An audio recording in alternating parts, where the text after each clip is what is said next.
students! Today we're going to learn about something totally fun, astrology.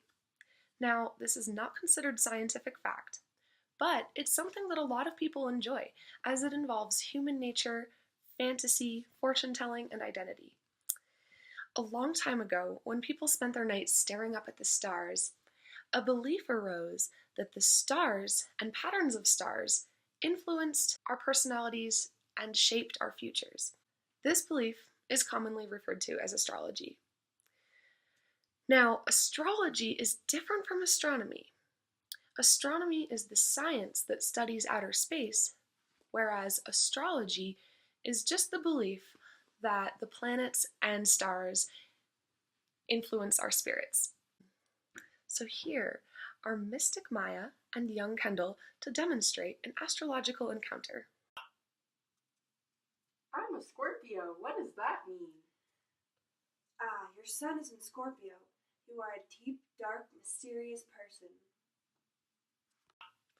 What Kendall doesn't know is that she is not a Scorpio. Scorpio simply refers to the constellation the sun was in at the time of her birth. The sun revolves through 12 constellations known as the zodiac signs each year. Each zodiac sign describes a unique state of nature that is manifested in a person's personality. If Kendall is a Scorpio, this means that when she was born, if you drew a straight line from the center of the earth through the sun, the line would eventually pass through the star constellation called Scorpio. Stars don't ever move in space, but planets do. Since the earth is constantly moving around the sun, making a complete revolution every 365 days, the sun appears in each of the 12 zodiac signs once each year. Your moon is not in Scorpio. It is in Taurus. You express your emotions slowly and with great deliberation. Will I get married? With Venus in Sagittarius, that would be quite unlikely.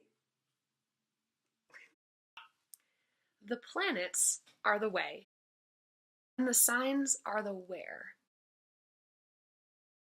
Mercury represents communication. So if Mercury was in Gemini when you were born, you are likely a very chatty person. But if Mercury was in Cancer when you were born, you probably just like to listen and talk only to offer advice or comfort. The three most important planets, though, are the sun, the moon, and rising. Okay, the moon isn't a planet, and neither is the sun, and neither is the rising.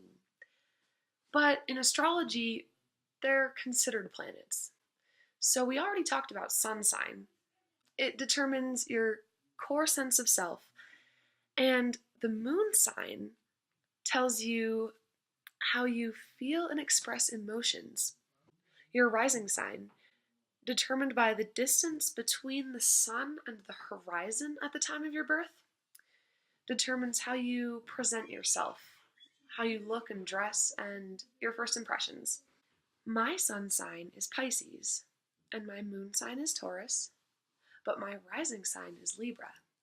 This means that my sense of self has a nature of shyness, darkness, and creativity. That's Pisces in sun.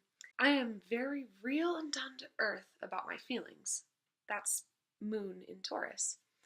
But my self-expression is highly social, curious, and flighty. That's having my rising sign in Libra. So, as you now know, there is a lot more to astrology than your sun sign. You have a unique personality and life path that was outlined for you when you were born, a bit like a rough draft or a default way of life, just for you. And it is determined by the planets in relation to each other and in relation to the 12 zodiac sign constellations. Sure, it's all just a fun belief to think about. And no, it's not considered to be a true way to predict personality or fate, but it is a highly organized system. One last thing I would like to teach you about astrology is about how the 12 signs are organized. Beginning with Aries, they rotate through the 4 spiritual elements: fire, earth, air, and water, and 3 social roles: cardinal, fixed, and mutable. ending with Pisces.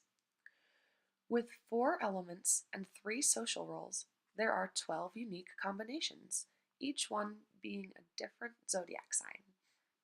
So, if you're curious about how the planets were aligned in the zodiac when you were born, and how astrology may explain things about your unique and wonderful personality, there is a lot of information out there for you. If you want to learn about the history of astrology, or discover why it can't actually be used to predict personality or fate, the answers are waiting for you. Thanks for watching, and I hope you have a great day.